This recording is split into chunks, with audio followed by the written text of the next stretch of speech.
Hi,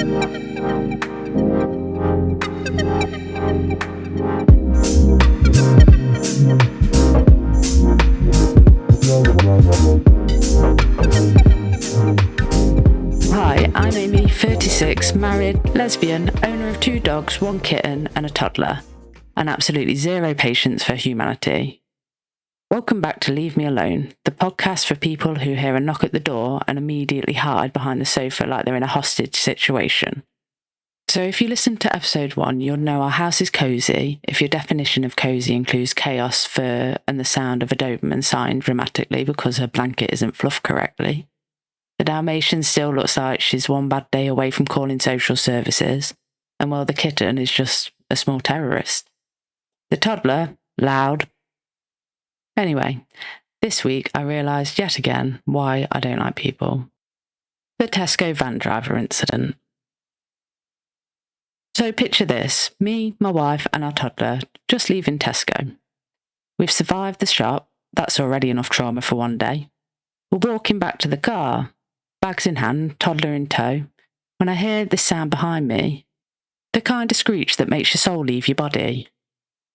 I turn around and there's a van, doing what can only be described as Formula 1 supermarket edition. He's flying around the car park like he's late for his anger management class.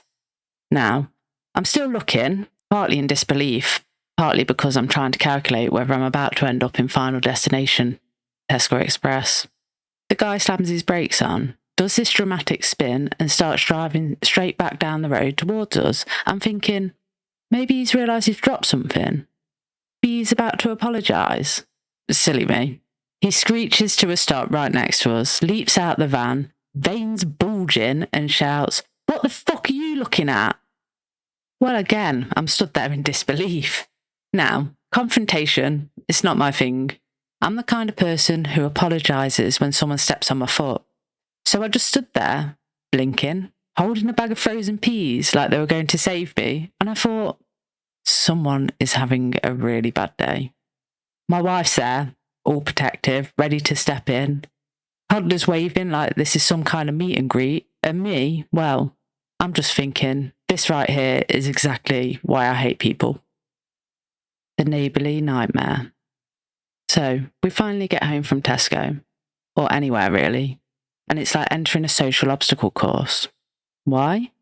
Because my wife fell out with her years ago. And somehow that makes me the permanent middleman in our ongoing awkwardness saga. Every time we come and go, I swear she's auditioning for Neighbour of the Year, Stalker Edition.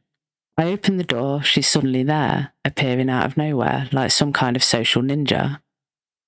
Once, she even shouted, "Amy!" straight through the window. The next day, my wife ordered and installed proper blinds for the front window.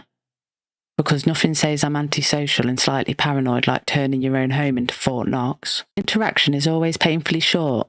"Hello, Amy." "How's your wife?"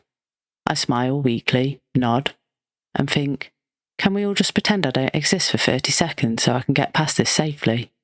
Of course, I'm always trying to sneak past carrying shopping or a toddler, doing the careful, avoid human contact shuffle. But no, she's there, always. It's like living in a sitcom where the punchline is me silently plotting my escape. Honestly, if there's one thing that sums up being antisocial, it's this. You can't even leave your house without someone insisting on a conversation you didn't ask for. Home life chaos. Meanwhile, back at home, things are, well, as peaceful as a zoo on fire. Doberman's still on her CEO power trip, demanding dinner on the dot at 4:30 p.m, but starts whining from about 2:30. 2 full hours of pacing, sighing, and acting like she's on the brink of starvation, despite having had her breakfast, snacks, and probably half the toddler's toast. The Dalmatian, well, she's just sat in the corner with that look, like she's planning a solo spin-off called One Dog No Drama. Kitten is running laps on the furniture. The toddler's shouting, "Look, I'm a spider," and climbing up the curtains. And my wife's working night shifts, which means she's asleep during the day, or tries to, while the rest of us create the soundtrack to a riot. But hey, at least I'm at home and I don't have to talk to strangers. Why I don't answer the door. If there's one thing that sums up being antisocial, it's this. I do not answer the door. I'll be halfway through lunch and knock knock, instant panic. Everyone freezes, even the Doberman, queen of noise. Suddenly she acts like we've been doing something illegal. Stand there holding my breath, peeking through the blind like a nosy ghost. It's usually just a delivery driver, but they make it weird. Sorry, love, I left your parcel under the bin. Oh great, my new jumper's under a pile of compost. Perfect. And sometimes it's just the neighbour. Hi Amy, just popping round. No one pops round anymore, Janet. That's how horror films start. Yeah, van drivers, nosy neighbours, and the eternal fear of the doorbell. It's a miracle I leave the house at all. If you take anything from this episode, it's this. Humans are exhausting.